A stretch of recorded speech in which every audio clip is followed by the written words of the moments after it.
यहाँ पर एक फंक्शन f दे रखा है जो r से r पर डिफाइन है और जो f फंक्शन है वो इस तरह से डिफाइन किया गया है f x equal to -5 t minus one raise to the power 3 dt। तो आपको बताना है कि जो फंक्शन f है ये किस इंटरवल में वन वैल्यू अटेन कर सकता है। तो यहाँ पर चार इंटरवल दे रखे हैं और हमें बताना है कि कौन सा पॉसिबल इंटरवल होगा। तो सबसे पहले जो एफ एक्स है उसको हम निकाल लेते हैं क्योंकि यहाँ पर एफ एक्स जो है इंटीग्रल के फॉर्म में दे रखा है। तो एफ एक्स जो होगा वो होगा T minus one upon four और इसकी पावर भी फोर और इसकी जो लिमिट है वो रहेगी -5 टू x। अगर हम इसमें लिमिट पुट करते हैं तो हमें जो एक्सप्रेशन मिलेगा वो मिलेगा 1/4 x minus one raise to the power four minus one minus six raise to the power four. ये हमें एक्सप्रेशन मिल जाएगा। अब हम इसका एफ प्राइम एक्स निकाल लेते हैं ताकि हमें ये पता चल जाए कि फंक्शन इंक्रीजिंग है या डिक्रीजिंग है। तो ये होगा 4/4 x minus one raise to the power three और इसको हम लिख सकते हैं x minus one raise to the power three. यहाँ से हम डबल प्राइम भी निकाल लेते हैं तो वो मिलेगा हमें 3x minus one whole square. ये हमें मिलता है। तो अगर हम फर्स्ट डेरिवेटिव टेस्ट से देखते हैं तो एफ डैश एक्स जो है वो ग्रेटर देन ज़ीरो होगा सभी एक्स के लिए जो वन से बड़ी है और एफ डैश एक्स जो है वो लेस देन होगा सभी एक्स जो वन से कम है। ये हमें यहाँ से पता चलता है। साथ ही साथ हमें ये भी पता चलता है क्योंकि एफ डबल प्राइम एक्स जो है उसमें x minus one whole square आ रहा है तो ये हमेशा पॉजिटिव होगा यानी कि एफ डबल प्राइम एक्स आपका ग्रेटर देन ज़ीरो है। इससे ये पता चलता है कि फंक्शन जो है यहाँ से तो हमें ये पता चलता है कि फंक्शन आपका इंक्रीजिंग है वन से और डिक्रीजिंग है वन से लेस पर और एफ डबल प्राइम से हमें ये पता चलता है कि फंक्शन कॉनकेव अप डायरेक्शन में है। यानी कि आपका फंक्शन इंक्रीजिंग है। मान लीजिए ये पॉइंट जो है ये x इक्वल टू वन है और ये मान लीजिए y एक्सिस है। तो यहाँ पर हमें पता है कि वन से फंक्शन इंक्रीजिंग है और वन से लेस पर डिक्रीजिंग है और कॉनकेव अप में है तो वो इस तरह का स्ट्रक्चर होगा यानी कि एक पैराबोलिक स्ट्रक्चर हमें मिल जाती है। अब हम ये पता कर लेते हैं कि जो y एक्सिस है मान लीजिए ये y एक्सिस है जो मैं डॉटेड बना रहा हूँ। अगर ये y एक्सिस है अगर ये इसको इंटरसेक्ट कर रही है कर्व को तो ये दो पॉइंट पर करेगी। तो ये दो पॉइंट क्या हो सकते हैं हम इसको आइडेंटिफाई कर लेते हैं। तो सबसे पहले जो पॉइंट ऑफ इंटरसेक्शन है एक्स एक्सिस के हम वो देख लेते हैं। तो जो हमारा फंक्शन है एफ एक्स वो हमें मिलता है 1/4 x minus one raise to the power six minus six raise to the power four. ये मिलता है x minus one raise to the power four minus six raise to the power four. ये कब zero होगा जब ये वाला value x minus one जो है वो प्लस माइनस सिक्स हो जाए क्योंकि यहाँ पर इवन पावर है। इसका मतलब हुआ x माइनस वन जो है वो प्लस माइनस सिक्स हो जाए तो इसका मतलब हुआ x इक्वल टू सेवन और x equal to minus five. इन ये दो वैल्यू पर फंक्शन जो है वो ज़ीरो होगा। यानी कि ये जो पॉइंट ऑफ इंटरसेप्शन है यहाँ पर हमें मिल जाते हैं। ये है x equal to minus five और ये हमें मिलता है x इक्वल टू सेवन। तो यहाँ पर ये दो पॉइंट्स हमें मिल गए हैं। तो यहाँ पर आप देख सकते हैं क्योंकि x एक्सिस से बिलो है तो यानी कि फंक्शन कभी भी वन को अटेन नहीं कर सकता है। किस इंटरवल में -5 से 7 में जो फंक्शन की वैल्यू है f x equal to one कभी भी नहीं हो सकती है इस इंटरवल में। जब आपका एक्स जो है वो बिलोंग करेगा -5 से 7 में तो आपका f x never equal to one. ये है। तो अब हमें ये पता चल गया है कि इस इंटरवल में तो फंक्शन की वैल्यू वन नहीं हो सकती है तो इसका मतलब हुआ इसके बियॉन्ड हो सकती है। तो इसके बियॉन्ड होगी तो ऑप्शन ए जो है वो है -6 से 0 और ये क्लोज्ड इंटरवल है और फंक्शन जो वैल्यू है जिसमें 1 नहीं हो सकते वो है ये। तो यहाँ पर हम देख सकते हैं कि इसमें आपकी पॉसिबिलिटी है कि फंक्शन की वैल्यू 1 हो जाए, क्योंकि 7 पर ये 7 पर -6 से 0 है ये। अगर -6 से 0 है तो लेफ्ट साइड में यहाँ पर ये हो सकता है 6 पर 1, तो ये हमारी पॉसिबिलिटी होगी। ऑप्शन बी जो है वो है -2 से 4। -2 से जो 4 है ये सबसेट है -5 से 7 का, और इसमें 1 नहीं हो सकता है तो इसमें भी नहीं होगा। तो ऑप्शन बी हमारा रोंग हो जाता है। तो ऑप्शन सी जो है वो 2 से 8 है, यहाँ पर पॉसिबिलिटी है, क्योंकि ये जो 8 है वो 7 से बियॉन्ड है। और ऑप्शन डी जो है वो 6 से 12 है, यहाँ पर आप देख सकते हैं जो 12 है वो भी 7 से बियॉन्ड है। तो आपकी जो पॉसिबिलिटी नहीं है, आपकी पॉसिबिलिटी बी नहीं है, बाकी आपकी पॉसिबिलिटी ए, सी और डी तीनों है। बताना है कि कौन से स्टेटमेंट ट्रू है। एक से ज़्यादा स्टेटमेंट भी ट्रू हो सकती है। तो यहाँ पर डायरेक्ट सम की बात की गई है। तो अगर ऑप्शन ए की बात करें, इसमें डायरेक्ट सम है Z2 और Z3 का। अगर कोई एक एलिमेंट हम मान लेते हैं ए बी इस डायरेक्ट सम में बिलोंग करता है, तो ए जो है वो Z2 से आएगा और बी Z3 से आएगा। अगर इसका ऑर्डर निकालना है तो इसका ऑर्डर क्या होगा? एलसीएम होगा इंडिविजुअल ऑर्डर के, यानी कि order of A comma order of B. इस तरह से इसका एलसीएम इक्वल होगा। हमें यहाँ पर चेक करना है कि कौन आइसोमॉर्फिक है। तो आइसोमॉर्फिक है तो उसके एलिमेंट्स के ऑर्डर भी सेम होंगे। तो यहाँ पर अगर हम एक element Z2 direct sum with Z3 में अगर मान लेते हैं तो उसका ऑर्डर हम इस तरह से निकालेंगे, और इसमें एक एलिमेंट का ऑर्डर 2 होगा और एक का 3 होगा, होगा ही होगा। बाकी की बात हम नहीं कर रहे हैं, लेकिन एक तो होगा ही। और इसका जो एलसीएम है वो 6 आएगा, लेकिन यहाँ पर Z6 में अगर हम Z6 का ऑर्डर देखते हैं तो ये भी 6 है, तो ये आइसोमॉर्फिक है, यानी कि ये आइसोमॉर्फिक हो सकता है। अभी हम इसकी पॉसिबिलिटी है हमारे पास। अब ऑप्शन बी चेक करते हैं। ऑप्शन बी में अगर हम एक एलिमेंट मानते हैं तो उसका एलसीएम निकालो। उसका एलसीएम 3,3, यानी कि एलसीएम इसका 3 ही आ जाएगा। और Z9 जो है उसमें ग्रुप का ऑर्डर 9 है, और यहाँ पर या इसमें एक एलिमेंट ऐसा मिलेगा जिसका ऑर्डर आपको 9 मिलेगा और यहाँ पर ऑर्डर 3 मिल रहा है, तो ये आइसोमॉर्फिक नहीं होगा। अब ऐसे ही अगर हम सी पार्ट में चेक करते हैं, Z4 direct sum with Z6, इसमें एक एलिमेंट का ऑर्डर एलसीएम ऑफ 4,6 के बराबर होगा। एक कोई एलिमेंट है तो इसका 4 और 6 का एलसीएम 12 होता है, और यहाँ पर Z24 का ऑर्डर के बराबर नहीं है, तो ये तो आइसोमॉर्फिक नहीं होगा। ऑप्शन डी को अगर चेक करते हैं तो एलसीएम अगर हम देखते हैं 2, 3, 5 का, तो ये 30 आता है, जो कि Z30 के इक्वल है, तो ये आइसोमॉर्फिक होगा। तो ऑप्शन ए और डी आइसोमॉर्फिक होंगे, बाकी बी और डी आइसोमॉर्फिक नहीं है। Please like, subscribe and press bell icon for all notification. V with a set of 2 by 2 matrices with complex entries such that A11 plus A22, ये A11 और ये A22, यानी कि डायगोनल एंट्रीज का सम 0 है। यानी कि आप कह सकते हैं कि जो भी एंट्री होगी उसका इस तरह डायगोनल का जो सम होगा वो 0 होगा V में। Let W be the set of matrices in V। In V का मीनिंग हो गया यहाँ पर कि जो W में मैट्रिसेस आ रहे हैं वो V से ही आ रहे हैं। V से आ रहे हैं तो ये वाली कंडीशन को सेटिस्फाई करके आएंगे, यानी कि डायगोनल सम उनका 0 होगा। विद W के साथ एक कंडीशन वो ले ली गई है कि A11 A12 ये एंट्री प्लस A21 बार इसका कॉन्जुगेट इक्वल टू 0, यानी कि इस तरह से जो क्रॉस डायगोनल है उसका सम भी 0 होगा, यानी कि conjugate some.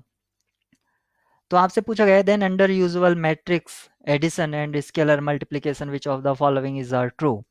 Way is a vector space over C, V is a vector space over R, W is a vector space over C and over R। तो आपको V और W को बताना है कि वो वेक्टर स्पेस होंगे ओवर C और ओवर R। तो हमें ये चेक करना है। तो हमने अपनी ग्रुप ग्रुप थ्योरी और जब हमने वेक्टर स्पेस अलजेब्रिक स्ट्रक्चर्स पढ़े थे, तो हमने वहां पर ये भी पढ़ा था कि अगर कोई सेट मैट्रिसेस से फॉर्म हो रहा है और उसकी मैट्रिक्स की जो एंट्रीज हैं कॉम्प्लेक्स एंट्रीज हैं, यानी कि जो फील्ड है वो कॉम्प्लेक्स है, तो वो वेक्टर स्पेस फॉर्म करता है। यानी कि अगर मैं S बोलूं, S एक 2x2 मैट्रिसेस का सेट है विथ कॉम्प्लेक्स एंट्रीज, तो S एक वेक्टर स्पेस होगा under usual addition and scalar multiplication.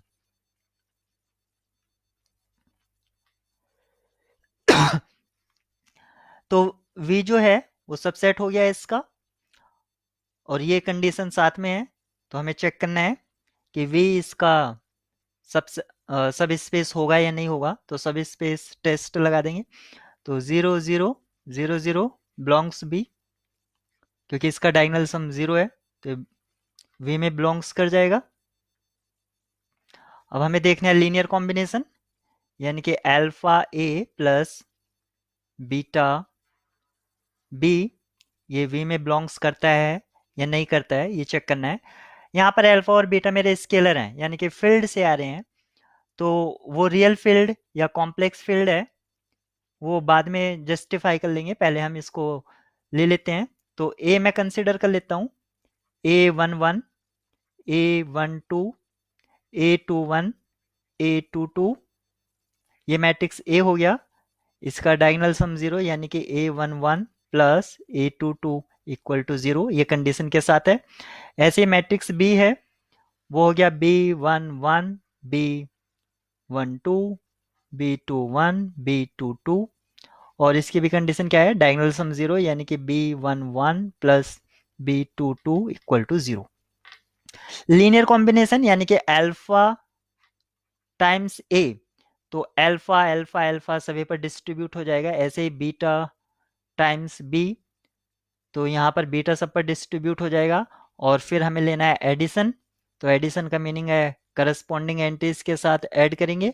तो ये हो जाएगा alpha A11 plus beta B11, alpha A12 plus beta B12, ऐसे ही हो जाएगा अल्फा A21 प्लस बीटा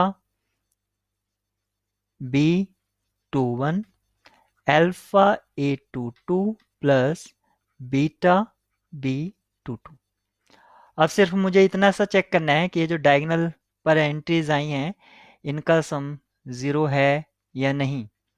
तो alpha A11 plus beta B11 plus alpha A22 plus beta B22 equal to, यहाँ पर अल्फा और अल्फा है तो मैं आउटसाइड ले लेता हूँ कॉमन, A11 प्लस A22, ऐसे ही बीटा सेकेंड और फोर्थ टर्म से बीटा कॉमन लिया, B11 प्लस B22, और A11 प्लस A22 ये डायगोनल सम था, तो alpha into 0 plus beta into 0, finally 0 हो गया। अल्फा और बीटा मेरे कुछ भी हो, चाहे रियल हो या कॉम्प्लेक्स हो, तो ये बिलोंग्स कर जाता है जो लीनियर कॉम्बिनेशन है वो V को। तो V क्या हो गया, एक वेक्टर स्पेस हो गया ओवर R एंड C, क्योंकि अल्फा और बीटा हम दोनों चूज कर सकते हैं, उससे कोई फर्क नहीं आ रहा है। अब मुझे चेक करना होगा W को। तो W की जो एंट्रीज हैं वो V से ही आ रही हैं, तो उसका जो मैट्रिक्स जब हम कंसिडर करेंगे तो पहले देख लेते हैं, इसमें 0 0 होगा ही, क्योंकि 0 का कॉन्जुगेट लेंगे तो 0 ही। तो ये डायगोनल और ये डायगोनल सम 0 आ रहा है, तो 0 तो है ही। अब मैं मैट्रिक्स कंसिडर कर लेता हूँ A11, ऊपर वाली मैट्रिक्स ही है सेम। अल्फा और बीटा शुरुआत में मैं रियल ले लेता हूँ, क्योंकि यहाँ पर कॉन्जुगेट दिया गया है, तो रियल के साथ कॉन्जुगेट कोई फर्क नहीं आएगा। तो मैं अल्फा टाइम्स ए प्लस बीटा टाइम्स बी ये ले रहा हूँ, तो मेरा यही मैट्रिक्स रहेगा, हो जाएगा। लेकिन अब मुझे चेक करना होगा, ये तो क्योंकि वी की प्रॉपर्टी से आ रहा है तो ये तो फॉलो होगा ही होगा। अब मुझे सिर्फ ये चेक करना है, तो alpha A12 plus beta B12 plus इसका कॉन्जुगेट अल्फा, क्योंकि अल्फा और बीटा रियल हैं तो कॉन्जुगेट पर अल्फा और बीटा पर कोई फर्क नहीं आएगा। A21 बार प्लस बीटा B21 बार। मैं क्या करूंगा, अल्फा कॉमन ले लूंगा, A12 प्लस A21 बार, ऐसे ही बीटा कॉमन ले लूंगा, B12 प्लस B21 बार। तो ये हो जाएगा अल्फा और ये हो जाएगा into zero plus beta into zero. ये यहाँ पर थोड़ा एक्सप्लोर और कर सकते हैं आप। एक्चुअली ये यहाँ पर जो है A11 A12 A21 A22, तो A12 और इसका बार ये ज़ीरो है, इन दोनों का सम। तो यहाँ पर ऐसे ऐसे बी, ऐसे मैट्रिक्स बी के लिए लेंगे तो B12 प्लस B21 बार ये भी यहाँ पर ज़ीरो हो जाएगा। तो फाइनली ये ज़ीरो हो गया, तो बिलोंग्स कर जाता है W में। तो W जो है वो वेक्टर स्पेस है ओवर R। अभी क्योंकि अल्फा और बीटा मैंने रियल लिए थे, अब मैं अल्फा और बीटा को कॉम्प्लेक्स लेके देख लेता हूँ कि कॉम्प्लेक्स पर क्या फर्क आएगा। तो कॉम्प्लेक्स के लिए मैं trial and error method use कर लेता हूँ, हो सकता है वो मुझे डायरेक्ट आंसर दे दे। तो मैं एक मैट्रिक्स कंसिडर कर लेता हूँ और उसका स्केलर मल्टीप्लिकेशन चेक कर लेता हूँ। तो मैट्रिक्स 1 प्लस आयोटा, इसका डायगनल मुझे 0 चाहिए, तो -1 माइनस आयोटा, यहाँ पर कोई एंट्री ले लेते हैं C प्लस आयोटा डी। अब इसका कॉन्जुगेट लेंगे तो -C, और कॉन्जुगेट लेंगे तो प्लस ही रहने देंगे, माइनस। ठीक है, तो आप देख सकते हैं 1 प्लस आयोटा और ये -1 माइनस आयोटा, इनका सम 0। ऐसे ही इसमें C प्लस आयोटा डी, और कॉन्जुगेट लेंगे तो यहाँ पर माइनस आ जाएगा, तो -C माइनस आयोटा डी, ये भी 0। तो मेरी मैट्रिक्स जो है वो W की ही है, यानी कि जस्टिफाइड मैट्रिक्स है पूरी। अब मैं सिर्फ देख लेता हूँ कि इसका स्केलर मल्टीप्लिकेशन, तो मैं ये कॉम्प्लेक्स एंट्रीज ले रहा हूँ, फील्ड फील्ड से आ रहा है ये, और मैं प्योर इमेजिनरी नंबर ले रहा हूँ।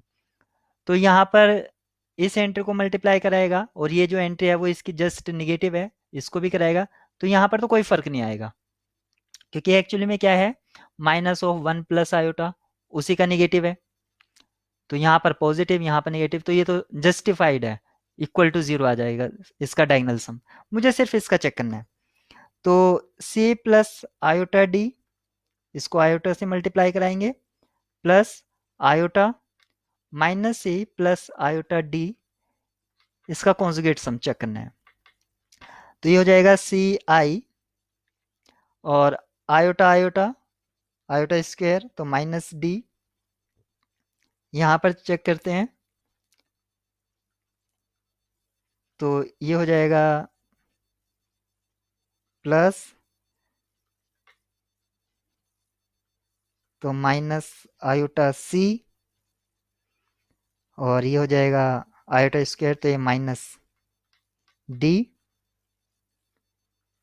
और इसका मुझे लेना था कॉन्जुगेट, तो CI -D कॉन्जुगेट लेंगे तो ये तो रियल वाला पार्ट है, ये है हमारा, और ये माइनस है तो ये प्लस हो जाएगा, तो CI,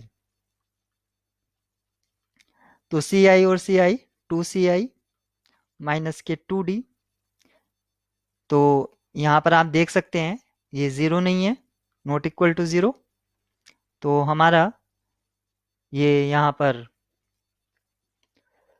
अगर COD की वैल्यू मैं 1 और 2 पुट कर देता हूँ, तो सी की जगह अगर मैं if I choose c equal to 1, यानी कि एक पर्टिकुलर कॉम्प्लेक्स एंट्री ले लेता हूँ, सी इक्वल टू 1 और डी इक्वल टू 2, तो ये हो जाएगा 2c 2i माइनस के 2 इंटू 2 यानी कि 4, तो ये हो जाएगा 2i minus 4 not equal to 0, यानी कि W में बिलोंग्स नहीं करता है, तो W is not a vector space, W is not a vector space over C।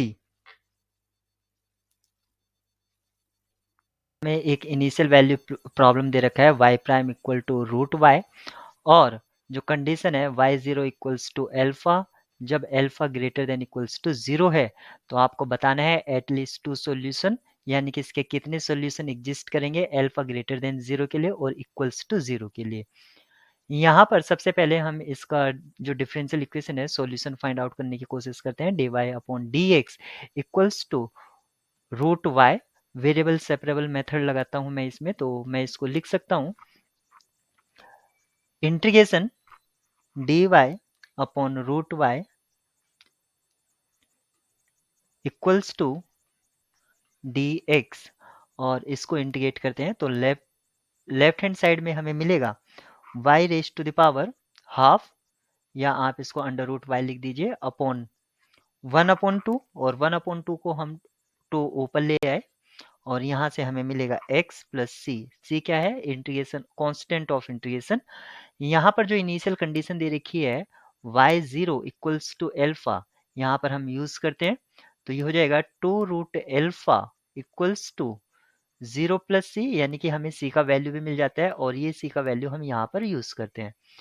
इस तरह से जो हमें सॉल्यूशन कर्व है वो मिलता है 2 root y equals to x plus 2 root alpha.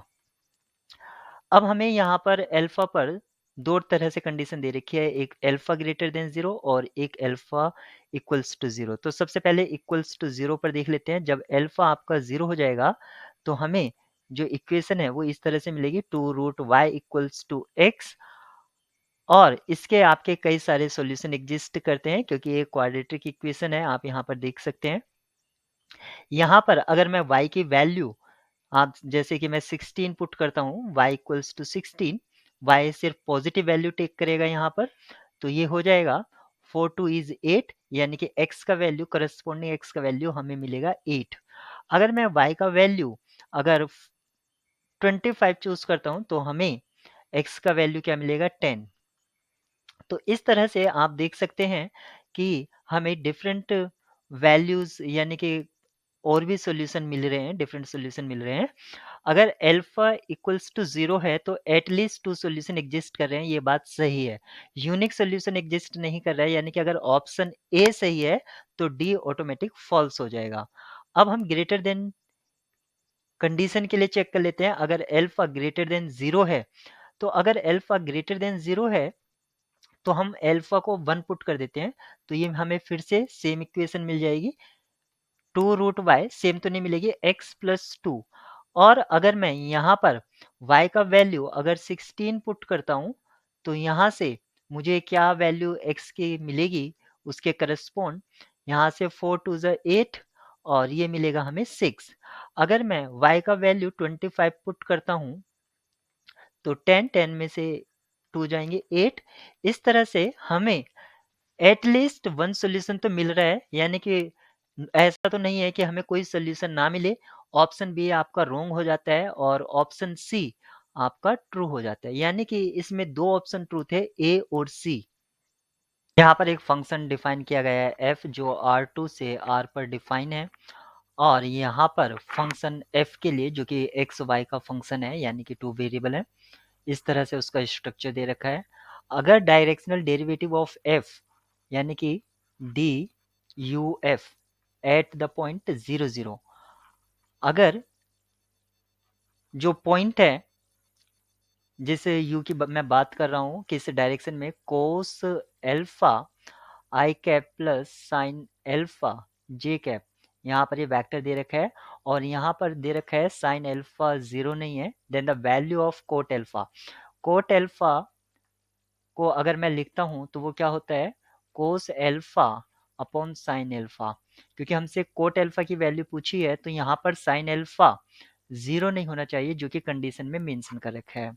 आप इसको आगे जनरलाइज कर सकते हैं। अगर यहाँ पर ग्रेडियंट की टर्म्स में अगर मैं बात करूं तो डायरेक्शनल डेरिवेटिव कैसे निकालते हैं, ग्रेडियंट एफ, और इसको पॉइंट पर निकालेंगे जिस पॉइंट पर कहा गया है dot product with unit vector. मान लीजिए यू कैप मैं उससे रिप्रेजेंट कर देता हूँ। ये हमें क्या देता है, ये डायरेक्शनल डेरिवेटिव देता है। डायरेक्शनल डेरिवेटिव का मतलब है एक पॉइंट पर, जिस पॉइंट पर हम डायरेक्शनल डेरिवेटिव चेक कर रहे हैं उस पॉइंट को सभी डायरेक्शन से आप चेक करते हैं। लेकिन सभी डायरेक्शन से चेक करना हमारे लिए कॉम्प्लिकेटेड हो जाता है, क्योंकि उसमें स्ट्रेट पाथ तो होते ही हैं, कर्व टाइप पाथ भी होते हैं। इसलिए डायरेक्शनल डेरिवेटिव को जब भी पूछा जाता है एक डायरेक्टेड डायरेक्शन में पूछा जाता है, और यहाँ पर जरूरी नहीं है कि आपको यूनिट वेक्टर ही दिया जाए, आपको कोई सा भी वेक्टर की हेल्प से आप डायरेक्शनल डेरिवेटिव निकाल सकते हैं। लेकिन यूनिट वेक्टर की हेल्प से अगर आप डायरेक्शनल डेरिवेटिव निकालते हैं तो उसको निकालना कन्वीनियंट हो जाता है। अगर किसी पॉइंट पर डायरेक्शनल डेरिवेटिव एग्जिस्ट कर रहा है तो ये जरूरी नहीं है, क्योंकि वो फंक्शन उस पॉइंट पर कंटिन्यूस भी होगा। ऐसी बहुत सी सिचुएशन आएंगी जहां पर आप ये देखेंगे कि डायरेक्शनल डेरिवेटिव उस पॉइंट का एग्जिस्ट कर रहा है, लेकिन फंक्शन वहां पर कंटिन्यूस नहीं है। क्योंकि आपके माइंड में ये क्वेश्चन अराइज हो सकता है कि अगर फंक्शन डिफरेंशिएबल है, डायरेक्शनल डेरिवेटिव का मतलब हुआ कि फंक्शन डिफरेंशिएबिलिटी हम चेक कर रहे हैं किसी तरह से, कि फंक्शन डिफरेंशिएबल है तो वो कंटिन्यूस भी होता है। लेकिन डायरेक्शनल डेरिवेटिव अगर उस पॉइंट पर एग्जिस्ट कर रहा है तो ये जरूरी नहीं कि फंक्शन उस पॉइंट पर कंटिन्यूस होगा। अगर लिमिट की टर्म्स में मैं बात करूं कि डायरेक्शनल डेरिवेटिव को कैसे चेक करते हैं, तो लिमिट h टेंड्स टू 0, या मैं अगर डायरेक्शनल डेरिवेटिव की बात कर रहा हूं तो उसको मैं लिख सकता हूं f प्राइम, क्योंकि अगर पॉइंट c पर मैं चेक कर रहा हूं तो c, और in the direction u direction में अगर मैं चेक कर रहा हूं तो इसको लिख सकता हूं मैं limit h tends to 0 f c वो पॉइंट है जिस पॉइंट पर हम डायरेक्शनल डेरिवेटिव चेक कर रहे हैं, c plus U H, u है डायरेक्शन, किस डायरेक्शन में हम चेक कर रहे हैं, minus F C upon H. अगर यहाँ पर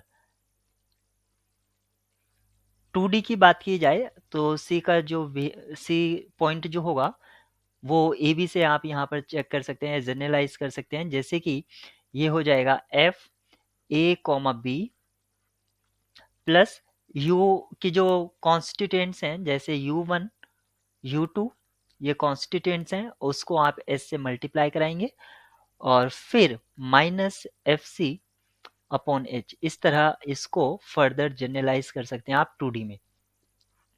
यहाँ पर हमें 0 0 पर चेक करना है तो यहाँ पर ए बी का जो रोल है वो 0 0 प्ले करेगा, लिमिट h टेंड्स टू 0। तो अब हमारा जो डायरेक्शनल डेरिवेटिव है वो क्या हो जाएगा, लिमिट h टेंड्स टू 0, ये हो जाएगा f 0 कॉमा 0 प्लस h, और कॉन्स्टिट्यूएंट जो है दे रखे हैं आपको यहाँ पर कोस एल्फा कॉमा साइन एल्फा, यहाँ पर उसको s से मल्टीप्लाई कराएंगे और फिर ये f को f पर ऑपरेट करेंगे, minus f 0 0 divided by h। यहाँ से जो हमें एक्सप्रेशन मिलेगा या सिंप्लीफाइड फॉर्म मिलेगी वो मिलेगी limit h tends to 0 f of h cos alpha comma h sine alpha divided by h। और यहाँ पर f का जो स्ट्रक्चर है जो आप देख सकते हैं गिवन, उसमें वो किस तरह से है, 1 plus X upon Y whole square. इस तरह से हमें f का स्ट्रक्चर दे रखा है। तो यहाँ से क्या एक्सप्रेशन हो जाएगा, limit h tends to 0 1 upon h, ये जो नीचे वाला था ये यहाँ पर लिखा, और ये हो जाएगा 1 plus h cos alpha upon h sine alpha, और यहाँ s से h कैंसिल आउट हो जाएगा, स्क्वायर स्क्वायर भी रहेगा। अगर हम इस एक्सप्रेशन को फर्दर सिंप्लीफाई करते हैं तो हमें लिखना होगा limit h tends to 0 1 upon h with in bracket 1 plus cot alpha raise to the power 2। अब यहाँ पर अगर मैं इसकी limit h tends to 0 put करता हूँ तो ये मुझे मुझे मिलेगा इन्फिनिटी डॉट समथिंग। और इन्फिनिटी अगर आपका आ रहा है तो इसको अगर हम 0 कर देते हैं किसी तरह से, तभी आप इसकी लिमिट निकाल पाएंगे, क्योंकि ये एक इंडिटरमिनेट फॉर्म हो जाएगा और इसको एल हॉपिटल रूल से निकाल सकते हैं। तो ये 0 किस केस में होगा? जब कोट एल्फा की वैल्यू -1 हो जाए। और हमसे यही पूछा था कि कोट एल्फा का वैल्यू क्या होगा। तो यहाँ पर cot alpha is equals to -1। अगर पावर सीरीज कन्वर्स करती है ये mod x less than C के लिए और mod x greater than C के लिए डाइवर्स करती है, तो इसका मतलब ये हो जाता है कि यहाँ पर जो सी कहा गया है वो एक तरह से रेडियस ऑफ कन्वर्जेंस है। और इस रेडियस ऑफ कन्वर्जेंस की हमें correct up to 3 decimal place value बतानी होगी। लेकिन जो यहाँ पर सीरीज का फॉर्मेट दे रखा है n factorial upon n raise to the power n x raise to the power 2n, जब भी आपको फैक्टोरियल फंक्शन अपीयर हो आप कोशिश करें उसमें रेशियो टेस्ट अप्लाई करने की, क्योंकि उसमें इजीली से हम radius of convergence find out कर लेते हैं। लेकिन अगर आप इस सीरीज को इस तरह से देखते हैं n factorial upon n raise to the power n into X square raise to the power n, और एक्स स्क्वायर को आप रिप्लेस कर देते हैं कैपिटल एक्स से, तो यहाँ पर ये हो जाएगा summation n factorial upon n raise to the power n x raise to the power n। अब ये हमें कुछ इस तरह से दिख रहा है summation un x raise to the power n। और इस केस में आप डायरेक्ट रेशियो टेस्ट अप्लाई कीजिए, यानी कि r जो होगा रेडियस ऑफ कन्वर्जेंस वो इक्वल्स टू होगा लिमिट, और ये लिमिट इसलिए मैंने मोड लगाया क्योंकि हमेशा रेडियस रेशियो टेस्ट जो है वो आपका पॉजिटिव टर्म सीरीज के लिए एप्लीकेबल होता है U N upon U N plus 1। इस तरह से आप इसका रेडियस ऑफ कन्वर्जेंस निकाल लीजिए। अगर किसी भी तरह का स्पेशल फॉर्मेट मतलब स्टैंडर्ड फॉर्मेट में नहीं दे रखा है तो आप एंटायर टर्म को यूएन मानो। जैसे कि मैं यहाँ पर जो यूएन मान लेता हूँ इसको summation N factorial upon N raise to the power N X raise to the power 2n, इस कंप्लीट को मैं यूएन मान लेता हूँ। और यहाँ से जो मुझे मिलेगा लिमिट, क्योंकि अगर ये सीरीज कन्वर्स करती है तो ये कन्वर्स कब करेगी रेशियो टेस्ट के अकॉर्डिंग, जब हमारे limit of U N upon U N plus 1 ये ग्रेटर होगी 1 से। तो यहाँ से हमें जो एक्सप्रेशन ऑब्टेन होगा वो x के टर्म में होगा, और x के टर्म में जब आपको एक एक्सप्रेशन ऑब्टेन होगा या कंडीशन ऑब्टेन होगी वहां से आप इजिली रेडियस ऑफ कन्वर्जेंस निकाल सकते हैं। यहाँ से हम यही फॉर्मेट अप्लाई कर रहे हैं, तो ये हो जाएगा limit n tends to infinity, और आपका un होगा n factorial upon n raise to the power n x x raise to the power 2n into n plus 1 raise to the power n plus 1, और denominator में आ जाएगा n plus 1 factorial. यहाँ से n factorial से ये पूरा cut जाएगा, bracket n plus 1 बचेगा, और यहाँ पर हमें डिनोमिनेटर में x raise to the power 2n plus 2 भी मिलेगा। यहाँ से ये पूरा कैंसिल आउट हो जाएगा, यहाँ पर x स्क्वायर बचेगा। यहाँ से n स्क्वायर से ये पूरा कैंसिल हो जाएगा n की पावर n, और ऊपर जो मतलब एक्सप्रेशन हमें मिलेगा वो क्या होगा n प्लस 1 एक ब्रैकेट मिलेगा, और 1 plus 1 upon n raise to the power n plus 1 ये न्यूमरेटर में मिलेगा, और डिनोमिनेटर में हमें n प्लस 1 और x raise to the power 2। n plus 1 से n प्लस 1 कैंसिल आउट हो जाता है, और यहाँ पर ये एक्सप्रेशन आप देख सकते हैं 1 plus 0 raise to the power infinity या 1 raise to the power infinity type का हमें ये फॉर्मेट मिल रहा है। इस केस में हमारी जो लिमिट होती है वो किस तरह से निकालते हैं, e raise to the power F X into G X, यानी कि n प्लस 1 अपॉन n, और यहाँ से डिनोमिनेटर में तो एक्स स्क्वायर चल ही रहा है, ये लिमिट हो जाएगी equals to e raise to the power 1 plus 1 upon n upon X square, और n आपका इन्फिनिटी को टेंड्स कर रहा है तो ये हो जाएगा e अपॉन एक्स स्क्वायर। अब ये कन्वर्स तब करेगी जब ये ग्रेटर देन 1 होगा। इससे हमें ये पता चलता है कि एक्स स्क्वायर लेस देन ई, एक्स स्क्वायर लेस देन ई, यानी कि यहाँ पर जैसे कि मैं बता रहा था कि सीरीज को आप एक्स स्क्वायर टाइप से लिख लीजिए, तो यहाँ पर इसका radius of convergence r e आ गया है। लेकिन आपसे पूछा गया था x mod x less than c, तो यहाँ पर क्योंकि x square less than e है, तो मोड एक्स भी आपका सी से लेस होगा, तो सी का यहाँ पर जो वैल्यू है, सी एक तरह से आपका रेडियस ऑफ कन्वर्जेंस है, वो आपका ई होगा। तो ये पावर सीरीज कन्वर्स करेगी जब mod x square less than e होगा, और ये डाइवर्स करेगी जब mod x square greater than e होगा। ये जो पावर सीरीज है mod x square less than a के लिए कन्वर्स करेगी और mod x square greater than a के लिए डाइवर्स करेगी। लेकिन हमसे पूछा गया था कि मोड एक्स लेस देन सी का वैल्यू, तो यहाँ से अगर मैं इसको यूज करता हूँ तो mod x square less than e, और ई की जो वैल्यू होती है अप्रोक्सीमेट 2.718 ये होती है।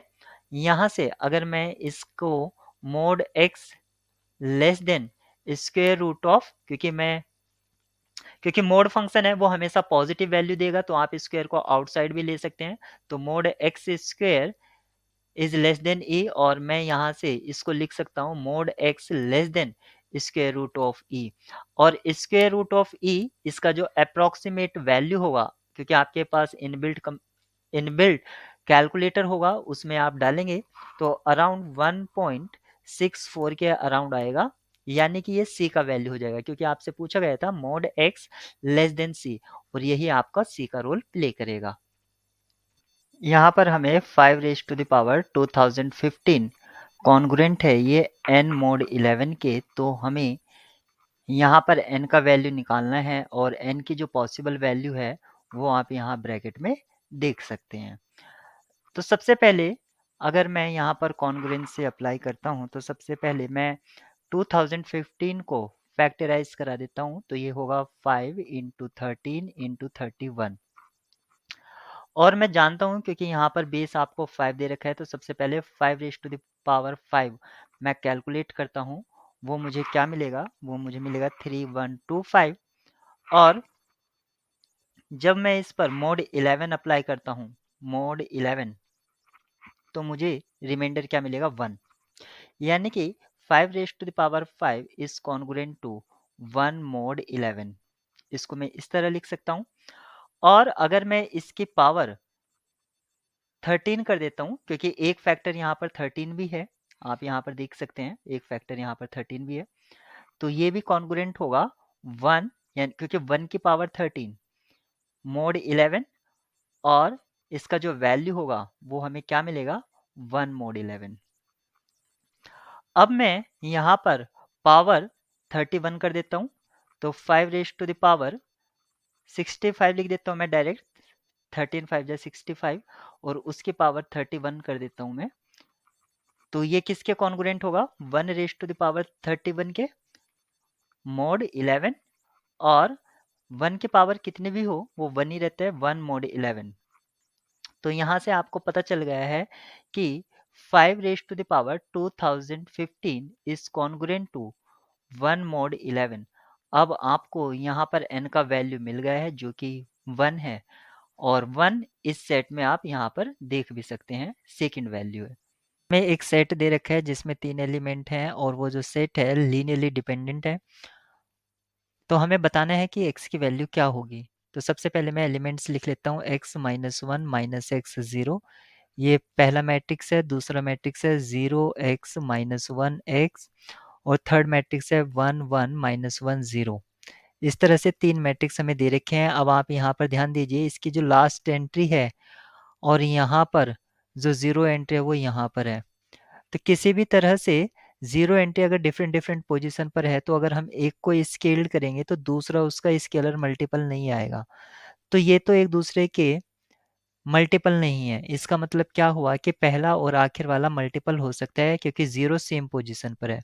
आप देख सकते हैं। तो इनको सबसे पहले मैं रीराइट कर लेता हूँ, x minus one minus x zero और 1 1 माइनस 1 0। ये दो हमारे मैट्रिसेस हैं और इनके अब आप देखिए ज़ीरो जो है सेम पोजीशन पर है। अगर मैं फर्स्ट मैट्रिक्स को माइनस वन से मल्टीप्लाई करता हूँ तो मुझे रिटर्न क्या होगा, minus x x one zero. और ये जो था, अब आप देखिए दोनों की लास्ट रो सेम हो गई है। अब आप यहाँ से देख सकते हैं कि x का जो वैल्यू है वो क्या है, माइनस वन। पर एक वेक्टर स्पेस दे रखा है जिसको डिनोट किया गया है m2/2 से, और इसकी जो एंट्रीज हैं मैट्रिसेस की वो रियल नंबर है। एक सब स्पेस है इसका V और जिसके एलिमेंट इस प्रॉपर्टी को सेटिस्फाई कर रहे हैं। तो हमें बताना है कि डायमेंशन V की क्या होगी। V की डायमेंशन निकालने के लिए कोई भी एक एलिमेंट जो V में बिलोंग करता है उसको कंसीडर कर लीजिए। तो मान लेते हैं एक एलिमेंट A जिसका स्ट्रक्चर है ए बी सी डी इस तरह से, और ये V में बिलोंग कर रहा है, यानी कि A बिलोंग्स टू B। इसका मतलब है कि A और मैट्रिसेस 0 2 3 1 इक्वल्स टू 0 2 3 1 और A सेटिस्फाई करेगा। और ए जो मैट्रिक्स हमने लिया है उसका स्टैंडर्ड लिख दीजिए, ए बी सी डी, और ये मल्टीप्लाई कर रहा था 0 2 3 1 से, और इसके इक्वल में था 0 2 3 1 और फिर से matrices A B C D. अब यहाँ पर ये समझ लीजिए कि डायमेंशन का मीनिंग क्या है।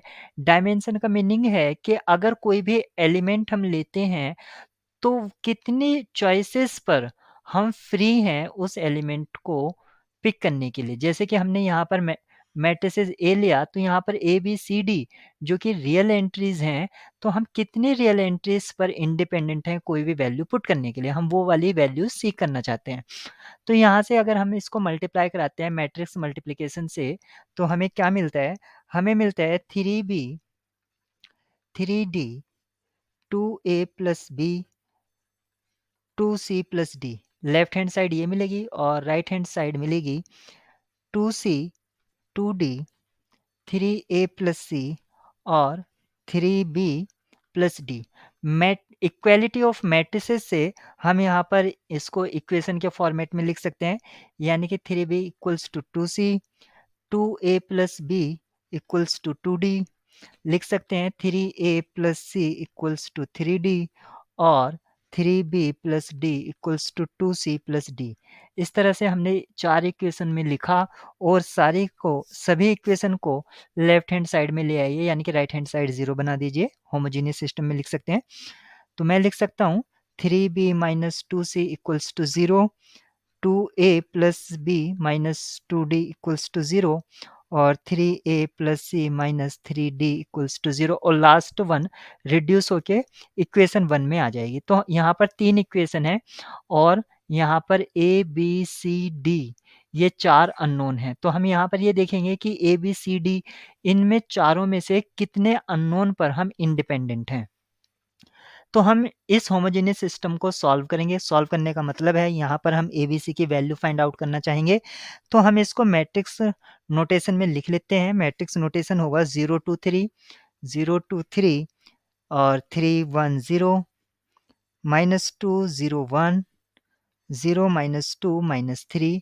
और अब इस पर एलिमेंट्री रो ऑपरेशन लगाइए। सबसे पहले यहाँ पर इसके इक्विवेलेंट मैट्रिसेस होगा 2 3 0 1 0 3। हमने रोज को इंटरचेंज किया है। 0 1 माइनस 2 माइनस 3 0।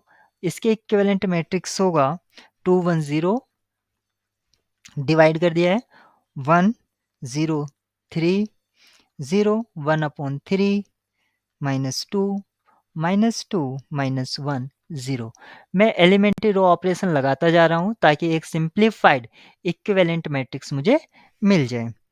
और फाइनली मुझे एक equivalent matrix 2 0 0 1 minus 1 3 0 1 upon 6 minus 2 3 by 2 0। ये एक मुझे इसका इक्विवेलेंट मैट्रिक्स मिलता है और इस इक्विवेलेंट मैट्रिक्स से मैं लिख सकता हूँ इसका इक्विवेलेंट मैट्रिक्स और कर लीजिए ताकि और सिंप्लीफाइड फॉर्म मिल जाए। 2 1 0 -2 0 -1 1/6 और 3/2। लास्ट रो मिलेगी 0 0 3/2 और 3। अब यहाँ से मुझे मिला -3/2 से +3d इक्वल्स टू 0 और यहाँ से d इक्वल्स टू c/2। ये मुझे d मिल गया इन टर्म्स ऑफ c।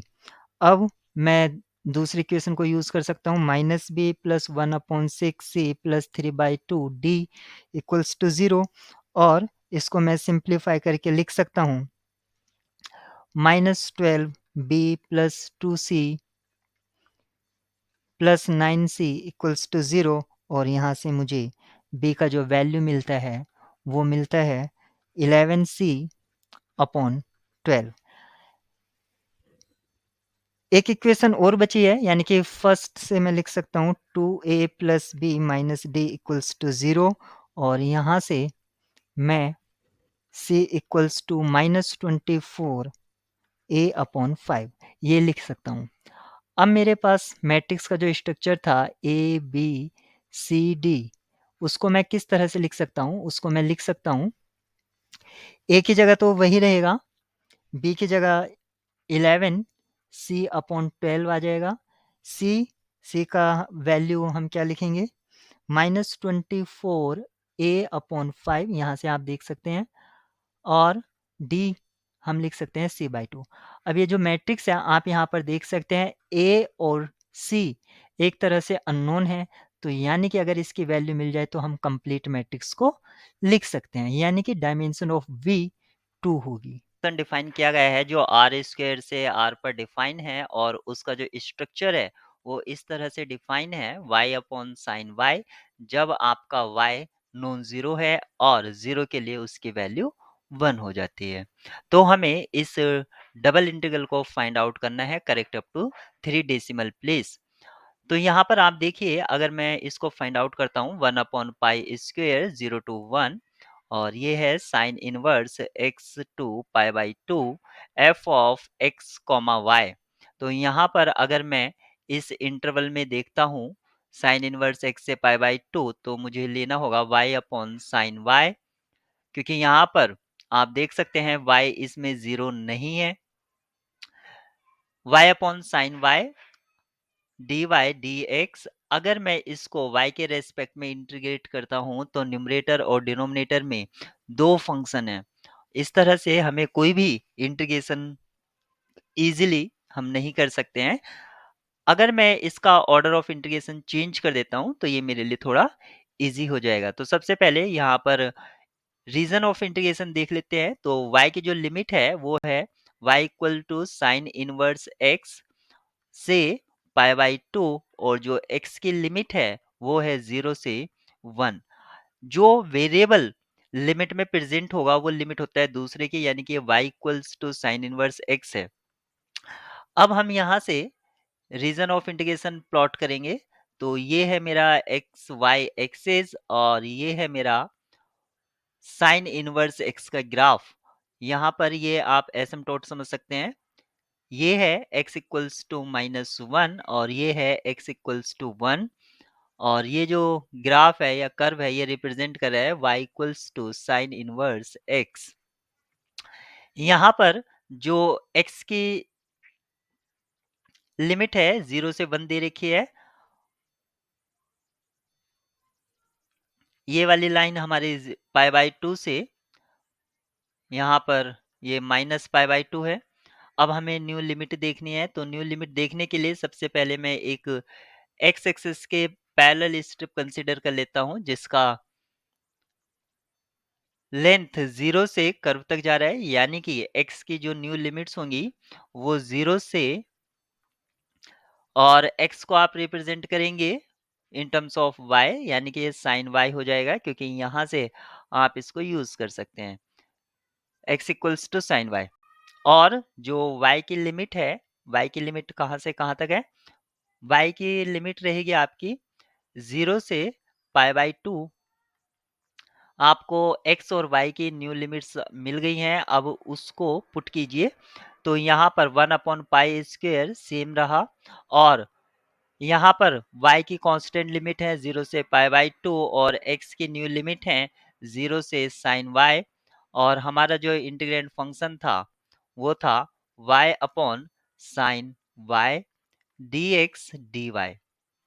तो सबसे पहले हम इसको x के रिस्पेक्ट में करेंगे तो इसको हम ट्रीट कर सकते हैं एज अ कांस्टेंट और यहाँ पर क्योंकि कांस्टेंट है तो डायरेक्ट लिमिट का डिफरेंस कर देते हैं 1/π²।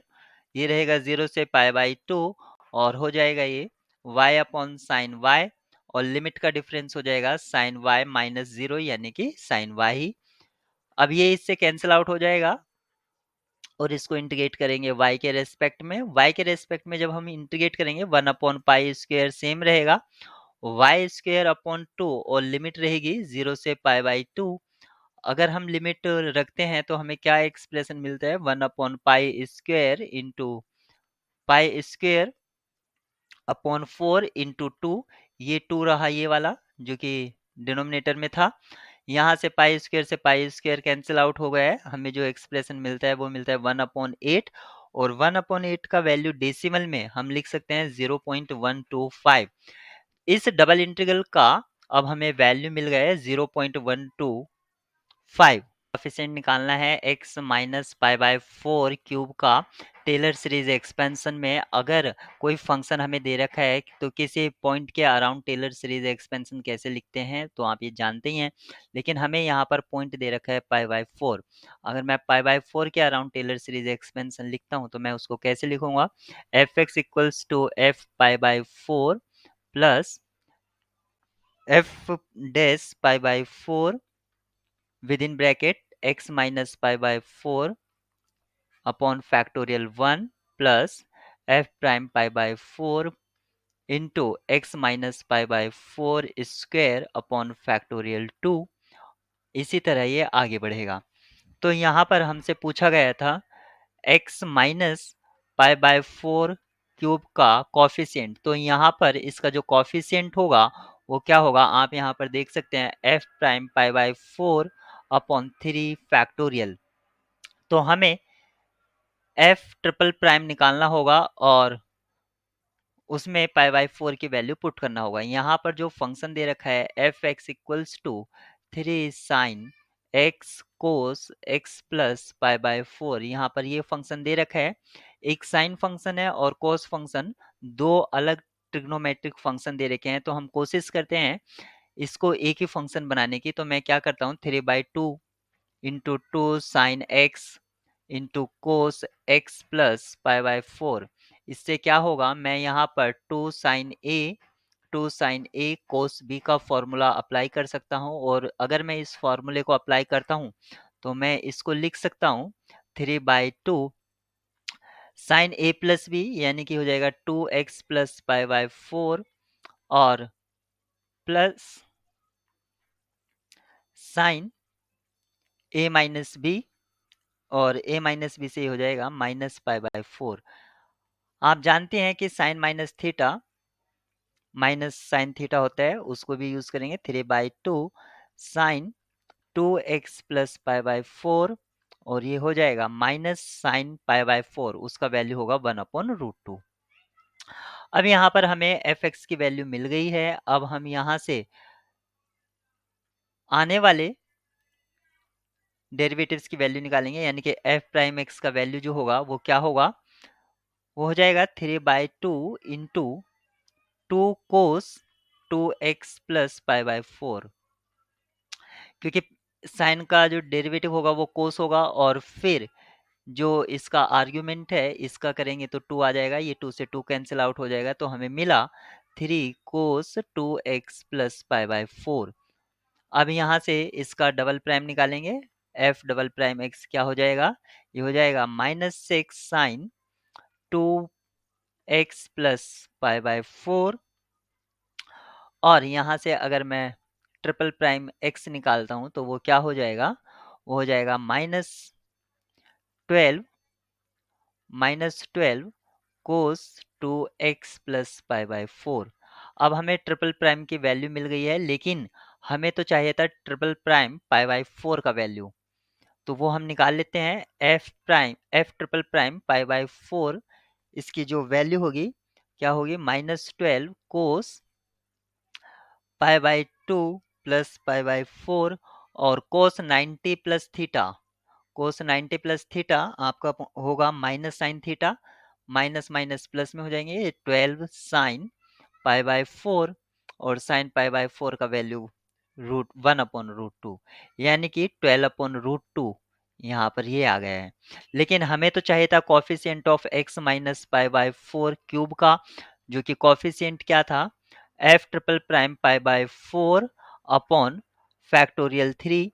तो यहाँ से हमें मिला 12/√2 और फैक्टोरियल 3 की वैल्यू 6 टू द 12, यानी कि 2/√2, इसको कैंसिल आउट करेंगे तो √2। √2 का अगर डेसिमल एक्सपेंशन लिखते हैं correct up to 3 decimal place, 1.414।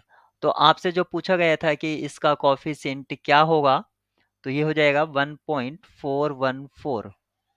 Find out करनी है एक्सप्रेशन को। अगर हम डायरेक्ट लिमिट पुट करते हैं एक्सप्रेशन में तो हमें क्या मिलेगा, इन्फिनिटी माइनस इन्फिनिटी एक इनडिटर्मिनेट फॉर्म मिल रही है। और जब भी इस तरह की इनडिटर्मिनेट फॉर्म मिलती है हम उसको इन्फिनिटी बाय इन्फिनिटी या 0/0 फॉर्म में कन्वर्ट करते हैं ताकि हम इजिली लिमिट निकाल पाएँ। तो इसको सबसे पहले मैं एलसीएम लेके सिंप्लीफाई कर लेता हूँ। Limit x tends to 0 positive, 9/x इसको ऐसे ही रहने दिया और मैंने एलसीएम लिया x minus ten inverse x, upon में आ जाएगा आपका x टेन इनवर्स x। अब मैंने यहाँ पर टेन इनवर्स x का एक्सपेंशन किया, ये हो जाएगा limit x tends to 0 positive, 9/x ये ऐसे ही रहने दिया और यहाँ पर लिखा x minus ten inverse x का जो एक्सपेंशन होता है वो क्या होता है, x minus x cube upon 3 plus X की पावर 5/5, और ये इसी तरह से आगे बढ़ेगा डिवाइडेड बाय यहाँ पर आपका x टेन इनवर्स x चल ही रहा है। तो इसको मैं यहाँ पर यूज कर लेता हूँ ताकि लिखना कन्वीनियंट रहे। Limit x tends to 0 positive और ये हो गया है 9/x square tan inverse x, और यहाँ से x आपका कैंसिल आउट हो जाएगा तो आपको मिलेगा x3 x³ अपॉन 3 प्लस ये टर्म माइनस की हो जाएगी क्योंकि ब्रैकेट के आउटसाइड माइनस है, x की पावर 5/5 प्लस x की पावर 7/7। इस तरह से हमें ये मिल रहा है क्योंकि यहाँ पर आप देख सकते हैं x की पावर 3 है और ये x की पावर 2 है। अगर मैं यहाँ से x की पावर 3 आउटसाइड ले लेता हूँ तो मैं इसको लिख सकता हूँ limit x tends to 0 positive x³ और ये 9 भी था, X square tan inverse X और इनसाइड ब्रैकेट बचेगा 1/3 minus X square upon 5 plus X की पावर 3/7। क्योंकि पावर 3 आई है तो यहाँ पर 4 बचेगा। इस तरह से एक्सप्रेशन हमें मिलेगा। अभी यहाँ से एक्स की पावर 2 से ये कैंसिल आउट हो जाएगा। फाइनली हमें मिल रहा है limit X tends to 0 positive 9x upon tan inverse x और इनसाइड ब्रैकेट मिला 1/3 minus X square 5 plus X की पावर 4/7। फिर हमें मिलेगा आगे टर्म ऐसी मिलती जाएंगी। अगर मैं यहाँ पर x tends to 0 limit use करता हूँ तो ये सारी टर्म आपकी 0 को चली जाएंगी। यहाँ से हमें क्या एक्सप्रेशन मिलेगा, ये मिलेगा limit x tends to 0 9x upon tan inverse x into 1/3, और यहाँ से 9 से आप इसको कैंसिल आउट भी कर सकते हैं तो ये 3 हो जाएगा। फाइनली हमें मिलता है limit x tends to 0 positive 3x upon tan inverse x। अब मैं इसमें एल हॉपिटल रूल यूज कर लेता हूं तो 3 को आउटसाइड लिया, limit x tends to 0 positive और ये हो जाएगा 1 1 प्लस 1/x²। अब मैं इसमें लिमिट पुट करता हूं तो ये मुझे मिलेगी लिमिट 3। इस एक्सप्रेशन की जो लिमिट है वो आपको 3 मिलती है। पी और क्यू, पी का जो साइज है वो 4/6 है और क्यू का जो साइज है वो 5/4 है। यहाँ पर product matrix QP well define है क्योंकि 4 कॉमन फैक्टर है और आपको कहा गया है कि रैंक ऑफ क्यू जो है वो 4 है और रैंक ऑफ क्यूपी वो आपको 2 दे रखी है। आपसे पूछी गई है कि रैंक ऑफ पी क्या होगी। तो हमें एक रिलेशन पता है रैंक ऑफ प्रोडक्ट का। रैंक ऑफ प्रोडक्ट क्या होता है? वो एट मोस्ट होता है मिन of rank P comma rank Q और एट लीस्ट होता है rank P plus rank Q minus common factor यहाँ पर 4 है। रैंक क्यू यहाँ पर 4 दे रखी है, 4 - 4 ये रैंक पी वैसे ही लेस देन इक्वल्स टू होगा रैंक क्यू पी के और ये लेस देन चल रहा है, लेस देन इक्वल्स टू मिन ऑफ रैंक क्यू 4 दे रखा है और रैंक पी हमें निकालना है। अगर इस इनइक्वालिटी को हम सिंप्लीफाई करते हैं तो क्या मिलता है? रैंक पी वो लेस देन इक्वल्स टू होता है रैंक क्यूपी के और रैंक क्यूपी जो है लेस देन इक्वल्स टू वो मिन के है इसके 4 comma rank P. Rank QP यहाँ पर 2 दे रखा है, rank P min of 4 comma rank P. अगर हम यहाँ से ये इम्प्लाई कर रहे हैं कि जो P की रैंक है वो पॉसिबल रैंक क्या है? 0, 1 और 2, लेकिन ये कंडीशन इम्प्लाई कर रही है कि रैंक जो P की रैंक है वो 0 और 1 पॉसिबल नहीं है, तो ओनली रैंक P क्या हो सकती है? 2 हो सकती है।